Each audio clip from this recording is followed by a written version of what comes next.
It's a topic that I am particularly interested in that has to do with swarm intelligence or flocking theory as it pertains to human movement and also animal movement. Let's just take a look, and you've seen this before. You looked out and you've seen birds or you've seen fish moving, and it's quite impressive to think of thousands of animals moving together, hundreds of animals moving together. We see it in insect world as well.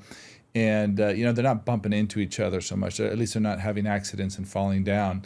And what I want you to think about, and I'm going to have Melissa show you a couple videos of animals moving through space.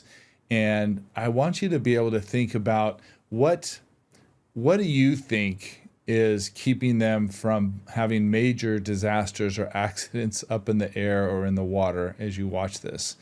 And at the same time, while you're sort of watching this, if you want to do a little shout out inside the chat, would love to know where you're joining us from. So just to do a little thank you to you as well. Like, we are well over 4,000 people registering for every week's webinar. So thank you for sharing it with your friends, and hopefully we'll see lots of you on today. All right, so again, just watching the video clips.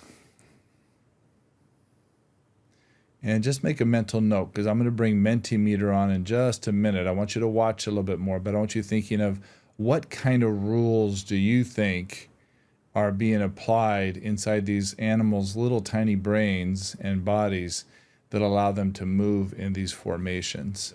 What is swarm intelligence?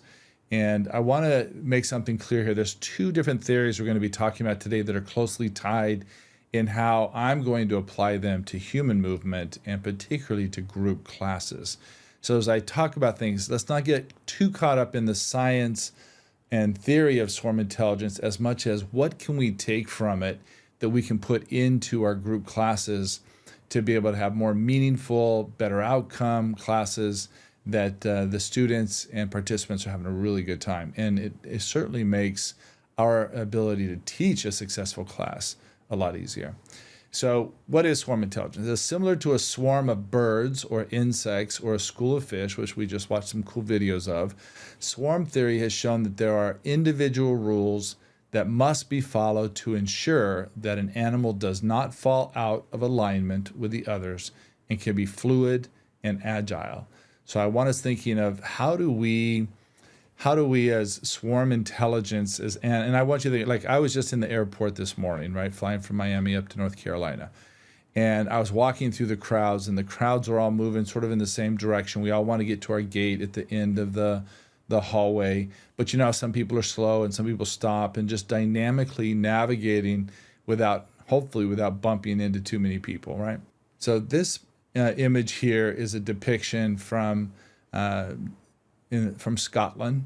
And again, just looking at some really bizarre patterns of how they're moving three-dimensionally in space, and thinking of, like, how do these starlings maintain that space as they move through and are creating almost like folds in space, even flying around, like you could see like a blanket being shaken out, or a cloth or a cloud, or those kind of things that have three dimensions to them, that they're able to do this. So let's jump in and let's see what swarm intelligence is.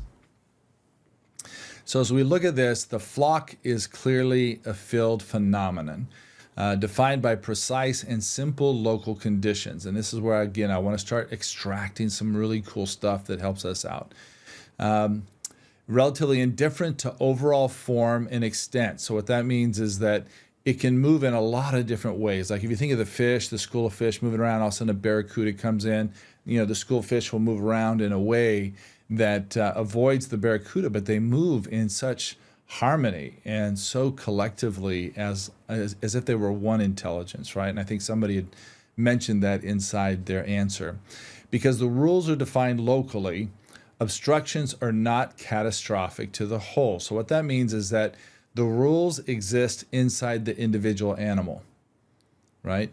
And the rules exist inside. So what that means is if the individual is following the rules, it will not cause catastrophe of the whole flock or the whole swarm.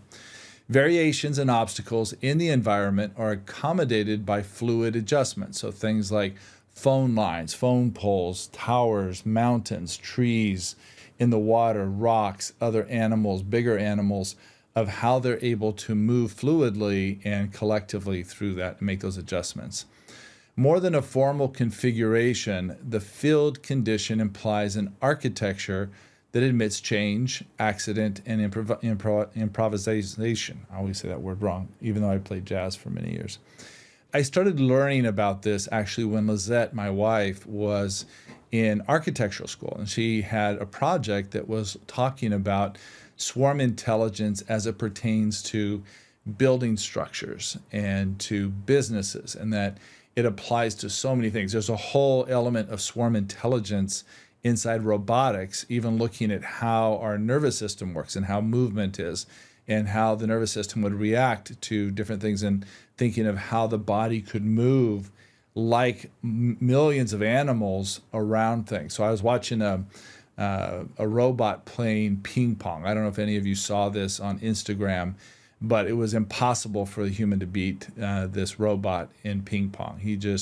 The robot knew how to be perfectly fluid with this single intention and focus of being able to hit the ping pong ball and to win.